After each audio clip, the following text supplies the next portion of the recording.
Jean-Michel Apathy, votre invité politique ce matin, l'ancien ministre de la Défense Hervé Morin. Bonjour Hervé Morin. Bonjour Jean-Michel Apathy. Le ministre de la Défense Jean-Yves Le Drian est arrivé à Bangui ce matin. Vous approuvez vous-même l'intervention militaire française en Centrafrique, mais vous ne croyez pas le ministre de la Défense quand il dit qu'elle ne durera que 6 mois. Pourquoi ? Parce que, j'allais dire, François Hollande a un vrai problème avec la vérité. Ce ne serait pas le premier homme politique. Non, hein. mais il a vraiment une difficulté à affronter les choses telles qu'elles sont. C'est à la fois un mensonge et c'est idiot. C'est un mensonge parce que, bien entendu, dans 6 mois, la situation ne sera pas rétablie. Mais une force centrafricaine peut prendre le relais. Oui, enfin, avant qu'une force africaine soit en capacité de pouvoir mener les mêmes missions que la force française, il va se passer des années. Et c'est idiot parce que quand on dit on restera 6 mois, ça voudrait dire en quelque sorte qu'on va faire un effort considérable, qu'on va déplacer des centaines de tonnes de matériel, où on aura éventuellement des morts. Tout ça pour éventuellement repartir dans 6 mois, c'est-à-dire laisser le pays s'effondrer. Donc bien entendu, ça n'arrivera pas. Et il se passera ce qui s'est passé sur d'autres opérations. Vous prenez la Côte d'Ivoire. Vous savez quand on est arrivé en Côte d'Ivoire ? Alors à quel moment on est arrivé ? Ouais. Non, 2004 2002. 2002. Vous savez quand on en est parti ? Pas Vous encore. allez me le dire. Oui, mais peut-être que la situation n'est pas la même. Il s'agit là de c'est désarmer exactement les le même modèle. C'est de permettre ensuite à des gens d'opérer une transition politique. C'est exactement la même question qu'en Côte d'Ivoire. Une tentative de guerre civile, une situation de guerre civile, avec un pays qui se déchire, un État failli.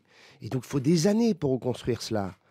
Et donc, on aura le même modèle qu'en Côte d'Ivoire, c'est-à-dire une force qui soit capable de faire le muscle, l'intervention, c'est la France, et des Africains autour qui stabilisent ou tentent de stabiliser le pays. Mais malgré cette perspective longue, on a quand même raison d'y aller, d'être en Centrafrique et d'essayer d'aider les Centrafricains. La vraie question, c'est que nous sommes responsables, nous, Français, mais aussi Européens. C'est ça ce que je reproche à François Hollande, c'est l'absence de méthode, c'est-à-dire... C'est pas que de sa faute s'il n'y a pas d'Européens. Oui, mais enfin... Angela Merkel, elle ne voulait pas aller en Centrafrique, vous ne l'y amenez pas. Mais Jean-Michel Apathy, en 2008, compliqué. En 2008, quand nous avons mené l'opération You4 Tchad, au sud du Tchad et au nord de la Centrafrique pour stabiliser cette zone du Darfour, j'ai fait le tour des capitales européennes pour construire une force européenne. Et c'est ça qu'il fallait faire. Essayer de mettre les Européens autour de la table pour construire une démarche européenne, parce que c'est notre responsabilité d'être là-bas. Vous êtes donc ancien ministre de la Défense ? Oui. C'est vous le responsable du système Louvois qui coûte des centaines de millions au budget de l'État, système de paix des militaires et qui n'a jamais marché. Écoutez, qui vient d'être abandonné par Jean-Yves Le Drian. C'est vous qui l'avez mis en place. Non. Si. Attendez, laissez-moi. non. Mais je sais bien que les politiques sont jamais quelqu'un qui l'a mis en place. Non, attendez, vous voulez que je vous raconte ? Mais c'est vous. Non. Moi, j'ai décidé de réformer un système de paix, comme j'ai décidé de réformer en profondeur le ministère de la Défense. J'ai tellement réformé le ministère de la Défense que j'ai fait 1,6 milliard d'euros d'économie de fonctionnement. J'ai démontré qu'on pouvait réformer l'État. Système Louvois. Attendez, le système Louvois, j'ai décidé de réformer le système. Après, il y a eu des équipes de techniciens, des fonctionnaires, des militaires qui se sont occupés du dossier. Et fin 2011, je n'étais plus ministre de la Défense, on a décidé de le faire. Non, Gérard Longuet qui dit tout était en place. Non. Les appels d'offres étaient lancés et moi j'ai juste appuyé sur le bouton, j'ai rien fait. Il n'a même pas appuyé sur le bouton, si vous voulez que je vous dise, ça a été décidé au niveau du cabinet. Il n'y a pas de responsable alors, hein. Et en vérité, le chef d'état-major des armées avait dit je souhaite qu'on fasse Louvois. Le chef d'état-major de l'armée de terre a dit je souhaite qu'on fasse Louvois. Et donc l'ensemble des responsables du ministère de la Défense voulaient qu'on passe, fin 2011, au système Louvois.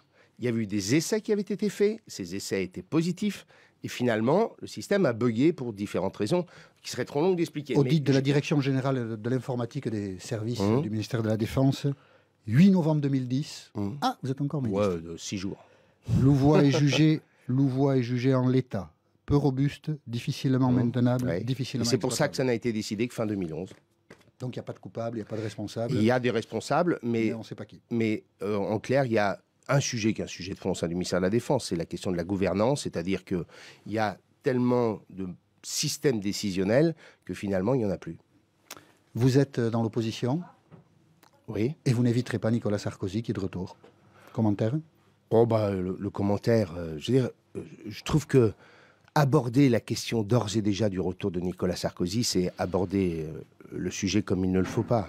Mais c'est attendez, c'est devant nous. Vous Ça en entendez parler, quand même. ça repose toujours sur cette idée folle qu'il y aurait un espèce d'homme providentiel capable d'être le père de la nation, capable de transformer le pays, enfin de le faire avancer. Mais la droite n'arrive pas à se reconstruire. Mais attendez, Pourquoi le vrai sujet, ce qu'il faut dire aux Français, c'est que ce système-là, l'idée qu'un candidat à la présidentielle serait en capacité de pouvoir transformer le pays, ça n'est pas vrai. C'est d'abord par la capacité du pays à lui-même être facteur de transformation et de modernisation si on lui donne l'idée de responsabilité et la liberté pour le faire. Et derrière ça, il y a un sujet de fond, Jean-Michel Apathy. Oui, lequel ? C'est la gangrène de la démocratie française que représente l'élection du président de la République au suffrage universel. Tiens, rien que ça. Et oui, La gangrène. et oui, oui, c'est une gangrène. Parce qu'aujourd'hui, vous avez des hommes qui sont tous, au lieu d'essayer de jouer collectif, de porter un projet politique collectif pour leur famille politique, cherchent à démontrer qu'ils sont différents les uns des autres. Et donc finalement, on n'arrive à rien. Et si... C'est une manière de dire que vous ne souhaitez pas